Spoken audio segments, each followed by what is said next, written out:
Assalamualaikum warahmatullahi wabarakatuh. Pada video kali ini kita akan membahas tentang soal jawab dari soal Math semester genap untuk kalian kelas 11 IPA. Dan langsung kita mulai saja dengan soal nomor 1. Bunyi dari soal nomor 1 adalah jika teh bermasa 200 gram pada suhu 95 derajat Celcius dituangkan ke dalam cangkir gelas yang masanya 150 gram pada suhu 25 derajat Celcius. Berapa suhu akhir dari campuran ketika dicapai keseimbangan dengan menganggap tidak ada kalori yang mengalir ke sekitarnya. Dan di sini diketahui kalori jenis cangkir 840 Joule per kilogram derajat Celcius dan kalori jenis air itu adalah 4200 Joule per kilogram derajat Celcius. Kita tuliskan, diketahui terlebih dahulu. Di sini massa teh, M teh sama dengan 200 gram dijadikan kilo, berarti kali 10 pangkat min 3. Kemudian kita jadikan dalam bentuk sederhana, bentuk desimal 0,2 kg. Sedangkan M gelas 150 gram menjadi 0,15 kg. C gelas 840 Joule per kilogram derajat Celcius. Sedangkan D teh, suhu teh 95 derajat Celcius dan T gelas 25 derajat Celcius. Sedangkan tadi masih ada C air teh yaitu 4200. Langsung ditanyakan T akhir atau T campuran dan jawabnya tentu kita gunakan rumus dari asas Black yaitu Q lepas sama dengan Q terima atau Q serap. Yang melepas kalor tentu yang bersuhu tinggi dalam hal ini adalah teh. Kemudian yang menerima suhu rendah yaitu gelas. Maka kita tuliskan rumus untuk Q, M C delta T untuk teh sama dengan M C delta T untuk gelas. Dan di sini kita tetap tulis delta T-nya kita rubah menjadi T teh karena teh ini tinggi suhunya tadi. Tentu di atas suhu campuran maka T teh min T campuran. Sedangkan di sebelah kanannya MC kemudian delta T untuk gelasnya. Karena suhu gelas itu lebih rendah dari suhu campuran, maka deltanya TC min T gelas. Dan kita masukkan nilai-nilainya.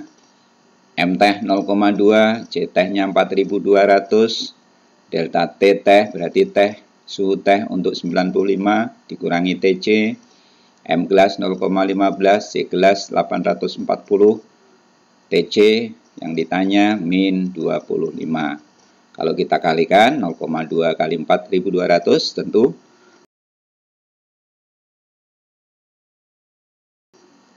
kemudian 95 min TC tetap dan 0,15 kali 840 hasilnya 126 dan ini juga tetap TC min 25. Kita sederhanakan, kita kalikan 840 kali 95 hasilnya 79.800 min 840 kali TC 840 TC.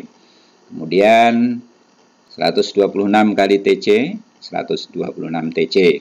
126 kali 25 3150. Kemudian kita pindah ruaskan untuk yang TC kita kumpulkan jadi satu. Jadi sebenarnya aslinya ini pindah ruas kanan menjadi 126 TC plus ya. Jadi min menjadi plus 840 TC.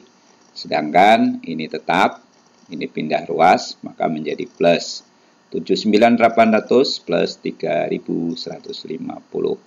Dan kemudian kita teruskan, kita sederhanakan, berarti 966 TC min 82950. Untuk mencari TC-nya tentu ini 82950 dibagi 966. Dan hasilnya TC sama dengan 85,87 derajat Celcius. Dapat dikatakan bahwa suhu kesetimbangan atau suhu akhir dari cangkir dan teh tadi adalah 85,87 derajat Celcius. Langsung kita lanjutkan soal nomor 2. Bunyi soalnya, gas dalam ruang tertutup mempunyai tekanan 1 cm Hg. Jika kemudian gas tersebut ditekan pada suhu tetap, sehingga volume gas menjadi 1/4 volume mula-mula, berapakah tekanan gas yang terjadi? Pada soal ini, kita bisa menuliskan diketahui bahwasanya tekanan pertama, tekanan awal adalah 1 atm. 1 cm Hg ini dalam satuan atmosfer sama dengan 1 atm.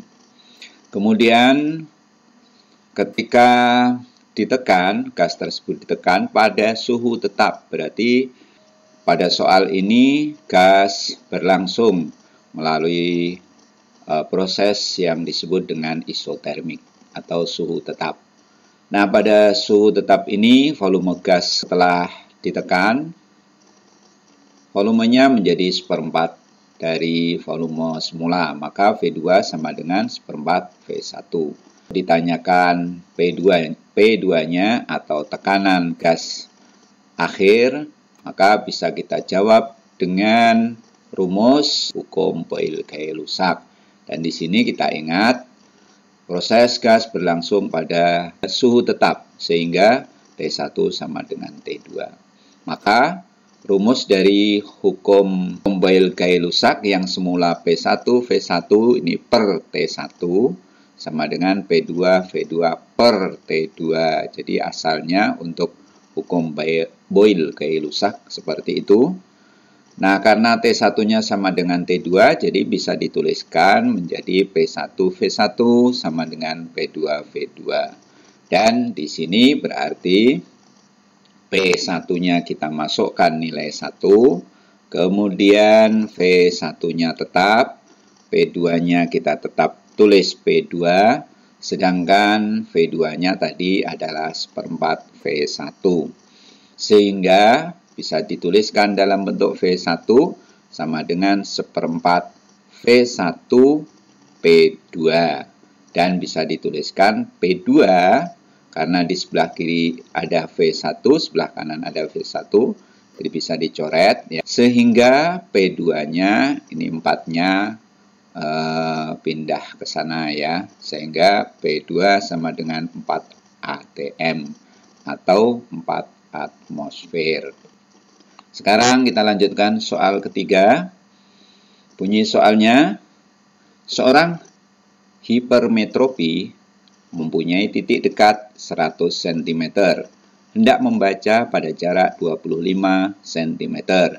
Berapakah kuat lensa kacamata yang harus dipakai? Kita mengingat setelah menggunakan kacamata nanti, benda yang diamati ini harus berada pada jarak 25 cm. Sebagaimana telah diinginkan di dalam soal. Dan seakan-akan tampak pada jarak 100 cm. Bisa kita tuliskan diketahui dulu, yaitu S, ya, benda 25 cm, jadikan meter 0,25. Kemudian S aksen, ini merupakan bayangan ya bagi kacamata, sehingga karena bayangannya itu ada di depan lensa kacamata, maka tandanya negatif. Jadi S aksen sama dengan min 100 cm atau min 1 meter. Setelah itu ditanya ini P, kekuatan lensa, tadi sudah tertulis duluan. Kemudian kita jawab dengan menggunakan rumus untuk lensa, 1/F sama dengan 1/S plus 1/S aksen. Ini nanti kalau anak-anak nulis pernya dibuat lurus saja ya, jangan mengikuti yang ini. Karena ini kalau dibaca agak membingungkan. Ya, 1 per F sama dengan 1 per S-nya 0,25, kemudian S aksennya 1. Sehingga menjadi sederhananya 1 per 0,25. Berarti sama dengan 100 dibagi 25 ya, jadi 4 atau 4 per 1. Dan 1 per 1-nya tetap, sehingga di sini menjadi 4 min 1, tentu 3, sedangkan penyebutnya tetap 1. Jadi 3 per 1, dan F-nya, fokusnya adalah 1/3 meter. Dengan demikian, bisa kita tuliskan kekuatan lensa kacamata dengan rumus P sama dengan 1/F. Jadi, P sama dengan 1 per 1/3. Ini tentu hasilnya sama dengan 3. Jadi, berarti kekuatan lensa kacamata yang harus dipakai oleh orang tersebut adalah 3 dioptri. Positif ini artinya adalah kacamata yang berlensa positif atau lensa cembung. Kita teruskan soal nomor 4. Soalnya, sebuah mikroskop memiliki jarak fokus lensa objektif dan okuler masing-masing 10 mm dan 5 cm. Kemudian sebuah benda ditempatkan 11 mm di depan lensa objektif. Tentukan perbesaran mikroskop untuk pengamatan tanpa akomodasi yang A, yang B berakomodasi maksimum, dan C berakomodasi pada jarak 50 cm. Langsung kita tuliskan diketahui. Dari soal bisa diketahui FOB, fokus objektifnya 10, fokus okulernya 5, jarak benda objektif, maksudnya jarak benda terhadap lensa objektif 11, dan titik dekat mata normal 25 cm. Ditanya perbesaran total atau perbesaran mikroskop, kita ingat persamaannya ya. Tentu perbesaran lensa objektif kali perbesaran lensa okuler. Maka kita ambil dulu untuk perbesaran lensa objektif dengan persamaan 1/FOB sama dengan 1/SOB plus 1/S aksen OB. Kemudian kita masukkan nilai-nilainya. 1/FOB tadi, FOB-nya 10, kemudian SOB-nya 11, dan ditanya 1/S aksen OB. Maka bisa kita rubah 1/S aksen OB sama dengan 1/10 dikurangi 1/11. Tentu kita samakan penyebutnya menjadi 110 semua, dan karena ini 110 dari 10, maka dikalikan 11 ya tentunya, sehingga pembilang ini juga kita kalikan 11. Dan untuk yang di sebelah kanannya, ya dari 11 menjadi 110, tentu kali 10 ya. Dan karena penyebut dikalikan 10, maka pembilangnya kali 10. Sehingga 1 kali 10 adalah 10. Dan tinggal kita kurangkan. Sehingga di sini bisa kita tuliskan nilai S aksen OB adalah 110 mm. Maka kita bisa tuliskan perbesaran untuk objektif dulu, yaitu S aksen OB per SOB. Dan S aksen OB masukkan nilai 110 tadi, sedangkan SOB-nya adalah 11. 110 dibagi 11 tentu 10. Dan perbesaran objektifnya berarti 10 kali. Nah, sekarang kita teruskan untuk perbesaran mikroskopnya sesuai dengan pertanyaan tadi. Untuk mata yang tak berakomodasi, kita cari M okulernya dulu ya, karena sudah ketemu MOB. Kita cari M okuler untuk mata tak berakomodasi, itu persamaannya SN per FOK. Sehingga 25 per 5, ini dari yang diketahui di soal, dan 25 per 5 sama dengan 5. Jadi perbesaran okulernya 5 kali, perbesaran objektifnya 10 kali. Maka perbesaran total mikroskop M mikroskop ini ya, M total ini sebetulnya bukan MOK, sama dengan MOB kali MOK. MOB-nya 10, MOK-nya 5. Jadi perbesaran mikroskop adalah 50 kali. Kita lanjutkan yang B, yaitu mencari perbesaran mikroskop untuk mata berakomodasi. Pertama yang kita cari adalah perbesaran okuler dulu untuk mata berakomodasi. Rumusnya MOK sama dengan SN per F plus 1. SN-nya 5, F-nya 5 plus 1. Tentu sama dengan 25 per 5 itu 5 plus 1 tentu 6. Dan 6 kali perbesaran okuler. Maka perbesaran total untuk mikroskopnya adalah, dan MOB-nya tadi yang sudah kita cari di halaman sebelumnya, ketemu 10, MOK-nya 6, sehingga 60 kali. Ini perbesaran mikroskop untuk mata berakomodasi 60 kali. Kita teruskan bagian C, yaitu perbesaran mikroskop untuk mata berakomodasi, tapi pada jarak 50 cm. Dan ini berarti kita anggap bahwa 50 cm ini adalah S aksen OK, yaitu jarak bayangan oleh lensa okuler. Dan kita beri tanda negatif 50 cm karena dia berada di depan lensa okuler. Dan kita gunakan rumus-rumus untuk lensa okuler. Pertama, 1/f OK sama dengan 1/s OK plus 1/s aksen OK. Dan kita rubah rumusnya karena kita akan cari SOK-nya. Maka 1/s OK sama dengan 1/f OK min. Ya, ini tentu min ini. Harusnya min. Silakan ya diganti nanti min 1/s aksen OK. Kemudian kita masukkan nilai-nilainya. FOK-nya 5, jadi 1/5. S aksen OK-nya tadi min 50. Tadi kita ingat bahwa tanda ini min, kemudian ini min, maka nanti menjadi plus ya. 1/s OK sama dengan 10/50. Ya, ini langsung disamakan penyebutnya. Ini 5 supaya jadi 50 kali 10. Tentu ini kali 10, jadi 10/50. Kemudian plus, tetap plus ini di sini karena tadi min ya. Sedangkan di sini karena penyebutnya sudah 50, maka sudah 1 tetap. Dan 10 ditambah 1 sama dengan 11. Penyebutnya tetap 50.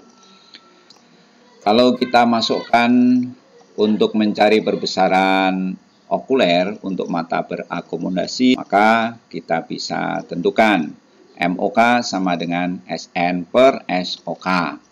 SN-nya tentu 25, jarak titik dekat mata normal, sedangkan SOK-nya tadi ketemu 50/11.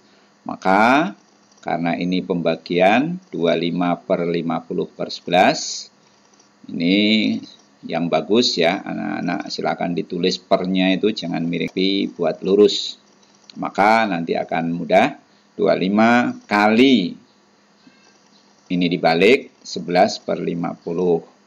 Dan kita bisa sederhanakan 25 dibagi 25 dapat 1, 50 dibagi 25 dapat 2. Akhirnya kita dapatkan 11/2 dan tentu 11 dibagi 2 itu 5,5 kali. Maka perbesaran okulernya 5,5 kali. Sedangkan kita akan mencari perbesaran total, yaitu perbesaran objektif kali perbesaran okuler. Kita masih ingat perbesaran objektifnya 10, perbesaran okulernya ini tadi 5,5. Jadi berarti perbesaran total 55 kali. Langsung. Karena sudah soal nomor 4, kita teruskan dengan soal terakhir, soal nomor 5, yaitu tentang teropong. Sebuah teropong bintang memiliki perbesaran 40 kali saat digunakan dengan mata tak berakomodasi. Jika panjang teropong saat itu sebesar 20,5 cm, maka tentukanlah titik fokus lensa objektif dan okulernya. Kita ketahui dulu dari soal tadi, perbesaran teropong M 40 kali, panjang teropong D 20,5 cm. Ditanya fokus objektif dan fokus okuler, disingkat FOB dan FOC. Jawab, tentu pada saat teropong itu digunakan dan mata tak berakomodasi, perbesarannya tentu bisa dituliskan M sama dengan FOB per FOK. Sedangkan M-nya tadi 40, FOB per FOK, FOB-nya belum tahu, FOK-nya juga belum tahu. Maka bisa kita rubah persamaan ini menjadi FOB-nya 40 FOK. Setelah ketemu FOB, maka kita masukkan ke dalam rumus panjang teropong, yaitu D sama dengan FOB plus FOK ini ya. Nah, ini yang benar ini. Ya, jadi ini coba nanti diganti FOK. D sama dengan FOB plus FOK. Karena FOB-nya 40 FOK, maka masukkan 40 FOK plus FOK, berarti 41 FOK. Sedangkan D-nya, panjang dari teropong tadi 20,5. Maka bisa dicari, ditentukan FOK-nya 20,5 dibagi 41, 0,5 cm.